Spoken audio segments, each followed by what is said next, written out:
Hi everyone, welcome to another episode of Tour It. My name is Wilson. I'm a senior interior designer from WTA Interior. Today, I'm going to bring you to have a look at my completed project at Dairy Farm Residences. Come, let's have a look. Alright, we're the unit itself. So as we come in, right, we're welcomed by a row of shoe cabinet over here. So initially, it's actually a DB box and a small little wall here. So our main problem that we face with the homeowners, right, is storage space that we're going to have. So we want it to be minimalist looking, but yet also we have maximum storage for the homeowner to use because you know nowadays the flat is kind of compact, right? So this is one of the challenges that we're going to face So let me just brief you through again. So we have a small little wall here. As I discussed with my homeowner and understand their lifestyle, right? So they actually have quite a number of shoes to be placed and shoe boxes. I actually designed a way that we extend the shoe cabinet, and then to prevent it from looking very chunky, right, we make it suspended. So the homeowners will be putting their slippers and then their robot vacuum. So it's more like really a dual function for this cabinet. Because with this extended, right, we try to make it smooth. Like when you come in, it's not like sharp edges.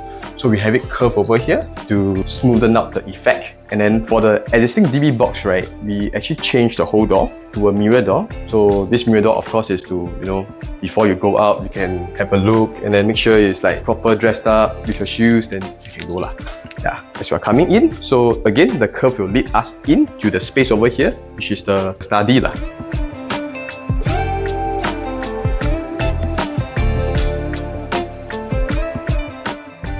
Coming over here, the extended part, I actually make use of the space. Instead of the dead space, I convert into an open display So because my homeowner, as you can see, they have quite a number of collections. I want them to display as many as possible because it actually brings life to the whole design. As we moved in, it's a study area, but we convert into like a corner where my owners actually display their comics and then their collection of different books Also, we create a platform because we have the benefit of height, right?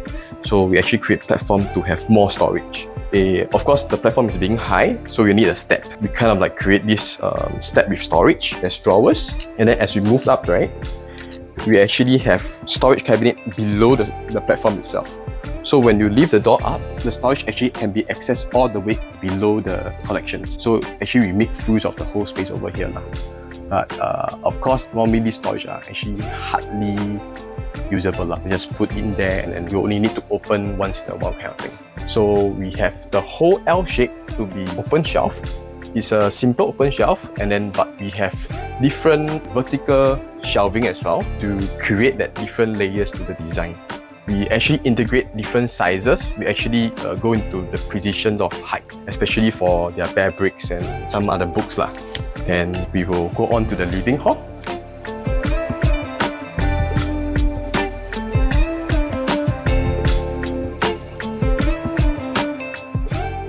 So we are here at the living hall. Our initial concept for this whole space, right, is we have a clear idea that so far we want it to be on the platform because we need the platform to be at the living hall and due to the storage space as well. So as you can see, we have cabinet doors and then it's all lift up storage for the platform. Again, don't see the things inside. So even the steps can be lifted up. There's storage. So of course, my owner is a fan of collections.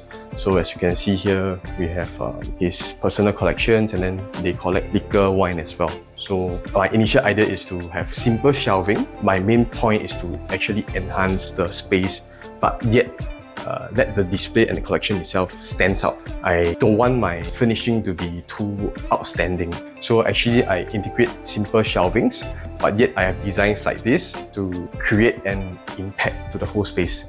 So it's just like it's simple yet another layer to the design itself. So when we have a sofa on the platform, definitely we have issues of the height. Because once the sofa area is too high, right, the TV is going to be very high as well. My owner actually went almost around the whole Singapore So managed to source a sofa that they can sell us without the legs. So it can be just placed on top of the platform. And then for this, right, I did another thing is more special. Is actually I have a recess area all around the sofa. so that when they are using the sofa, right, and then when kids are playing and when they're using the space, the sofa doesn't shift around too much. So it's still within that recess area. But the recess area is still storage cabinet, which I'm unable to show you right now lah. But there's cabinet below. So we have this step on a later part because we realized that we need the extra step to easier to access to the sofa. And then we have a TV console and a half-height feature wall. So for feature wall, right, our main purpose is to make sure that our TV wirings don't get exposed and then you see the ugly wirings all around the TV lah. I actually suggest my homeowner to not do a full height feature wall like most of the people will do, because I feel that there's so much carpentry, and then a full height feature wall will make the whole space look even more cramped, and I don't want my homeowner to be uncomfortable in the space, especially the living hall. So I told them half height will be sufficient enough to hide the wirings. And then TV console, we have it with black tinted glass. So without opening the doors, right, they can still control their players and other stuff inside. Right? Okay, so next we'll be going to the bedrooms.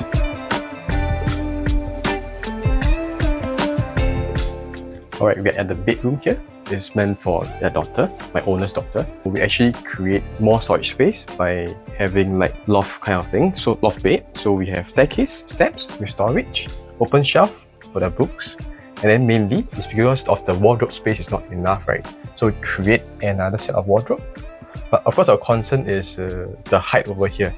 As you can see, we actually create and make sure the bottom level is actually 1.8 meters in height.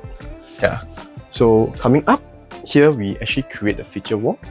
It's like a bit light. So we actually make curves to make it soften the whole bedroom, because we have, as you can see, it's a big chunk of carpentry over here. With this curve, right, it will soften the whole look lah. Above is of course our bed area lah. So we have dividers to prevent them from slipping and falling down of course. Yeah. Okay, so we have finished the common bedroom. Now we'll be moving on to the master bedroom.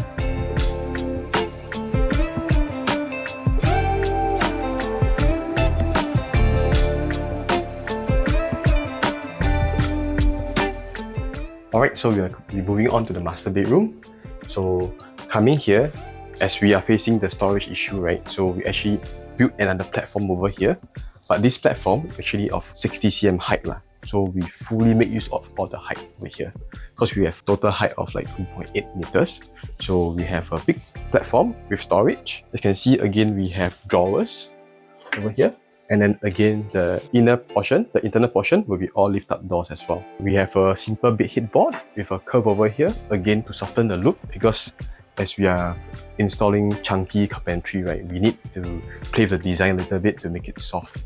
And then of course overhead here, we have a top cabinet with an open shelf with lightings to play with the ambience. Yeah, so we've come to the end of our tour at the Refund Residences. Alright, we have come to the end of the tour for today. I hope you guys have enjoyed this tour. If you do, please remember to like and subscribe our social media handle at WTA Interior. If you have any comments, thoughts, feel free to comment below. And thank you for watching. So I will see you next time. Bye!